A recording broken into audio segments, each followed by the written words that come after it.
Untuk Anda yang susah mengatur kedisiplinan atau kesabaran saat trading, mungkin ada 4 faktor yang mempengaruhinya. Yang pertama, trading plan yang kurang jelas, atau trading plan kalian itu amburadul, atau malah nggak punya trading plan. Nah, ini sangat-sangat berbahaya karena kalian itu trading tapi nggak punya planning. Contoh, kalian mau buka bisnis tapi kalian itu nggak ada planning, nggak ada cek lokasi, nggak ada cek kompetitor, nggak ada. Pokoknya buka aja dan berharap tokonya itu rame. Itu ya gambling juga namanya. Jadi kita harus punya rencana terlebih dahulu. Rencana di sini jangan sampai kalian itu malah susah. Kalian punya rencana malah kalian bikin susah kalian, itu malah jangan. Jadi jangan ribet-ribet. Contoh, kalian tentukan trading di instrumen apa aja. Contoh, saya mau trading di gold aja. Oke, masuk di gold, udah beres, fokus di satu, di gold. Kalau mau, saya mau trading di forex, udah USD, Euro USD sama USD JPY 3 pair, saya mau fokus di sana. Silahkan, itu bagus karena udah punya gambaran di sana. Kemudian setelah tahu pairnya, cara tradingnya itu bagaimana. Kalau kalian tahu cara tradingnya, itu bakalan enak. Kalau belum, video kita udah banyak. Jadi kalau sudah, kalian tinggal perbagus saja. Contoh, cara tradingnya di situ jangan ribet-ribet juga. Jadi kita lihat pertama di daily. Oke, di daily kita melihat higher high, higher low, higher high, higher low, market structure-nya itu bagaimana. Sekarang lagi bullish, trend line-nya bilang gimana, support resistance-nya bilang bagaimana, Fibonacci-nya bilang bagaimana. Oke, sudah masuk area entry. Good. Kita masuk ke H4, ada rejection, entry. Nggak ada, kita tunggu. That's it. Simple banget. Nggak perlu ribet. Cek daily, masuk ke area entry. That's it. Kalau ribet-ribet, kalian itu malah males untuk melakukannya. Jadi simple saja. Yang penting kalian itu konsisten di sana. Kemudian yang kedua, biasanya tidak menggunakan resiko yang baik atau tidak tahu resikonya itu berapa.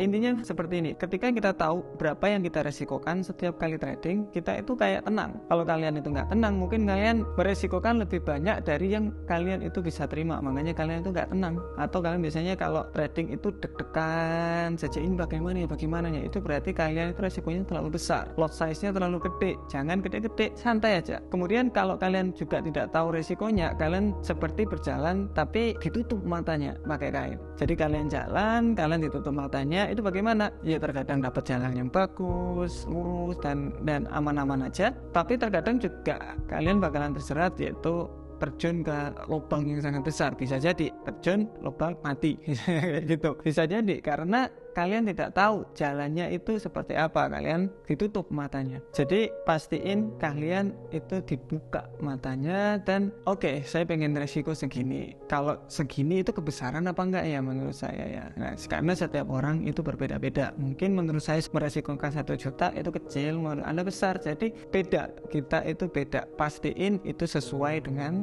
Anda. Karena ingat, trading di sini bukan kompetisi. Yang kalian dapat ya uang dari hasil jerih payah kalian, bukan dari siapapun. Nah, kemudian ada lagi, ketika kalian itu trading itu banyak sekali melihat chart. Itu kayak sering banget melihat chart. Kita udah sering bilang cara untuk tidak sering melihat chart dan lain-lain. Itu kelihatannya kalau trader baru memang sering banget melihat chart. Nggak tahu, adiktif namanya. Biasanya kalian lihat Instagram, Facebook, YouTube, ini malah lihat chart terus-menerus, dilihatin aja. Buat apa? Nggak ngaruh. Kalian lihatin itu nggak ngaruh. Malah kalian, pemikiran kalian malah, oh ini bagus untuk entry, oh ini bagus, malah ini nggak jadi malah. Yang penting udah entry selesai, tinggal dulu. Pastiin ada jadwal untuk kalian trading. Contoh, trading setiap kali New York session jam 7 malam. Kalian trading sampai jam 8 atau sampai jam 9. That's it, selesai. Entah itu swing trading, entah itu intraday, entah itu scalping, itu di jam tersebut. Karena New York session itu sangat-sangat volatil di sana. Yang kedua, biasanya di GBP session atau London session jam 2 siang. Itu juga lumayan signifikan pergerakannya, tapi lebih baik di New York biasanya pergerakannya. Tapi nggak apa-apa, kalau kalian malam itu kerja, berarti bisa siang. Nah, dengan adanya waktu trading di situ, kalian bisa lebih jarang untuk lihat market. Jadi di otak kalian udah diprogram tuh, oke, jam 2 saya mau lihat market sampai jam 3, atau saya mau kerja jam 2 sampai jam 3, beres. Oke, kalau pikiran kalian untuk kerja di trading, itu lebih ada responsibility atau lebih ada tanggung jawab untuk kalian itu trading dan meresikokan uang Anda di trading.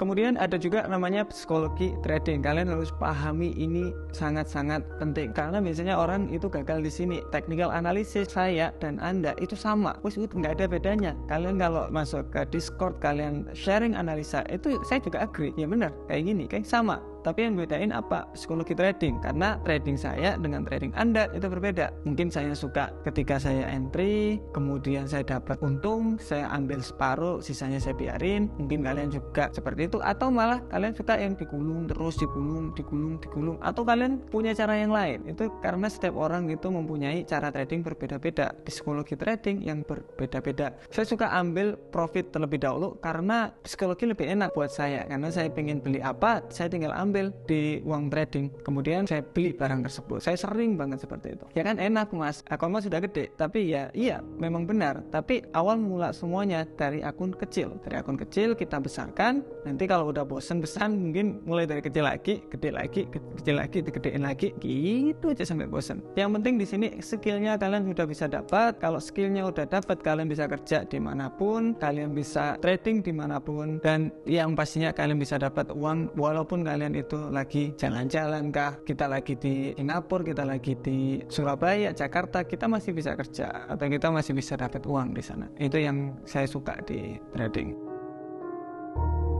Kembali ke psikologi tadi. Psikologi di sini yang paling menyeramkan yaitu keserakahan. Keserakahan orang ketika trading. Mereka melihat market itu kayak, oke, ini mantep ini. Saya besarin lot size saya atau resiko saya besarin karena ini mantep banget ini. Biasanya pakai 1%, dia pakai 10% karena yakin. Kenapa? Karena biasalah manusia juga ada namanya keserakahan. Tapi di sini kita harus tahan keserakahan tersebut. Misalkan dari 1% ke 10% itu terlalu gede, mungkin dari 1% ke 2%. Itu masih boleh, masih oke-oke aja menurut saya daripada langsung ke 10%. Karena again, kita nggak tahu market itu bakalan kemana. Jujur aja, saya buka sekarang, kita nggak tahu market itu bakalan bagaimana, bakalan naik, bakalan turun, kita nggak tahu. Itu cuma pergerakannya dia, terserah dia mau kemana. Yang penting kita ada plan entry, gagal ya sudah, untung ya sudah. Kemudian kita total per bulannya berapa, kalau dapat untung kita ambil, kalau nggak dapat untung ya biarin. Biasanya saya seperti itu, nggak perlu ambil pusing. Kalau awal-awal memang sering banget kita ambil pusing, tapi sekarang udah kayak biarin lah.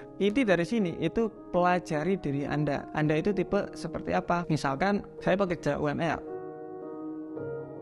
berarti modal saya itu kecil. Ya enggak juga. Bapak bisa simpan uangnya, sambil menyimpan Bapak bisa belajar trading, belajar technical analysis, belajar psikologi, belajar money management. Itu terus saja diasah, pakai demo account juga diasah.